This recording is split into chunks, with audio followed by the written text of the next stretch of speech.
قرآن پاک پڑھنے کے ساتھ ساتھ ہم دعائیں بھی یاد کرتے ہیں اور ان کو پڑھا بھی کرتے ہیں. ہم اس کو پڑھتے ہیں سبحان اللہ و بحمدہ عدد خلقہ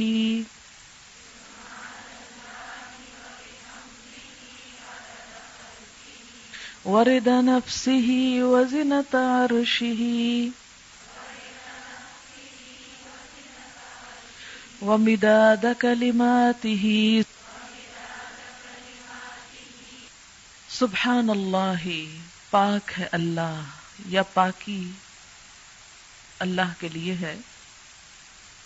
وبحمدہ، اور ساتھ اس کی تعریف کے، یعنی اللہ کی پاکی بیان کرتا ہوں اس کی تعریف کے ساتھ.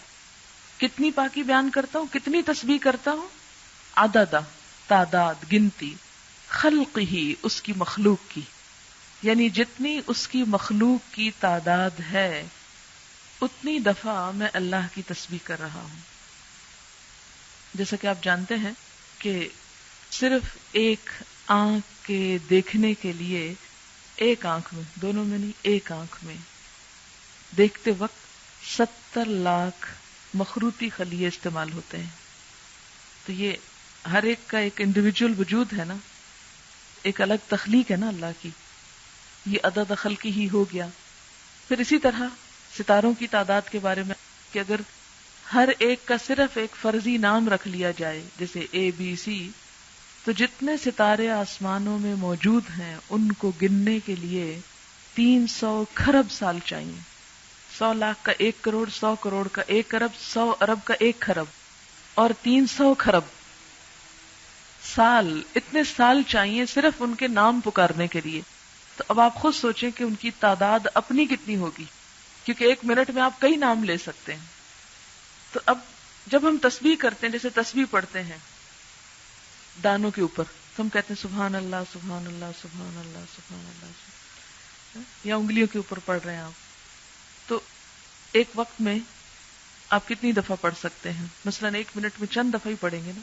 لیکن اگر آپ یہ جملہ بول دیتے ہیں سبحان اللہ و بحمدہ عدد خلقہ، کہ اللہ کی پاکی اس کی تعریف کے ساتھ اتنی مرتبہ جتنی اس کی مخلوق کی تعداد ہے. اور اللہ تعالیٰ کی مخلوق کی تعداد کتنی ہے؟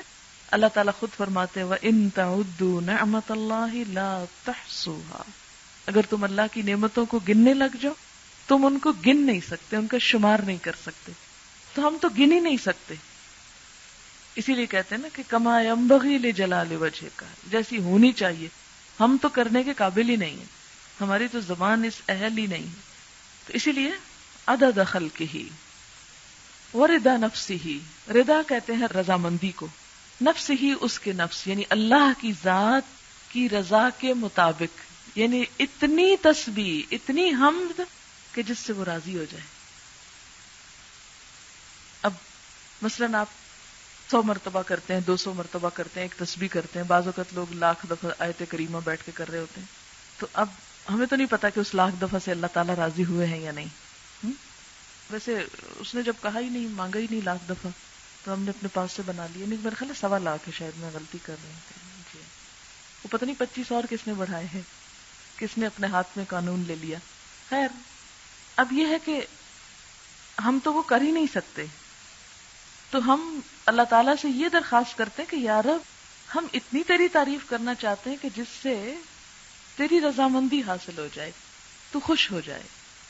وزنۃ عرشہ، اور اس کے عرش کے وزن کے مطابق. وزنۃ عرشہ، اس کے عرش کا وزن کتنا ہے؟ ہمیں تو کچھ معلوم نہیں کہ اس کا عرش ہے کتنا. امام مالک نے کہا تھا نا کہ اس کے بارے میں سوال بدعت ہے. سوال بھی مت کرو کہ کیسا ہے، وہ ہمیں نہیں معلوم، بس اتنا پتا ہے کہ وہ ہے، کیسا ہے یہ نہیں معلوم. تو جیسا بھی وہ ہے وہ اس کو معلوم ہے، لیکن وہ چونکہ بہت بڑی چیز ہے، وسع کرسیہ السماوات والارض، تو وہ جتنا بھی ہے اس کے برابر. ومداد کلماتہ، اور اس کے کلمات کی لکھنے میں جتنی سیاہی درکار ہے، مداد کلماتی. اچھا وہ کتنی درکار ہے؟ سورۃ الکہف میں آپ پڑھیں گے کہ اللہ تعالیٰ فرماتے ہیں کہ لو کان البحر مدادا لکلمات ربی لنفد البحر قبل ان ينفد کلمات ربی، کہ اگر یہ سارے سمندر سیاہی بن جائیں اور اس سے رب کی باتیں لکھی جانے لگے تو اس سے پہلے کہ رب کی باتیں ختم ہو سمندر کی سیاہی ختم ہو جائے. ایک اور جگہ آتا ہے کہ 7 سمندر اور بھی آپ ڈال لیں اور اس کو سیاہی بنا لیں اور لکھنا شروع کر دیں تو رب کی باتیں ختم نہیں ہو سکتی. تو پھر اس کے لیے کتنی سیاہی چاہیے ہوگی، ہم تو اس کے بارے میں امیجن بھی نہیں کر سکتے. فرمایا جتنی چاہیے وہ مداد کلمات، کہ اس کے کلمات جتنے ہیں ان کو لکھنے کے لیے جتنا وہ مٹیریل چاہیے اس سب کے برابر.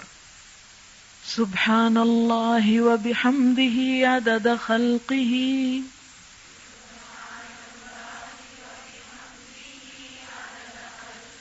ورضا نفسہ وزنۃ عرشہ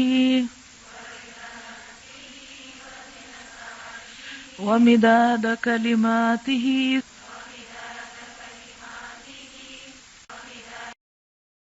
سبحانک اللہم وبحمدک اشہد ان لا الہ الا انت استغفرک واتوب الیک. السلام علیکم ورحمۃ اللہ وبرکاتہ.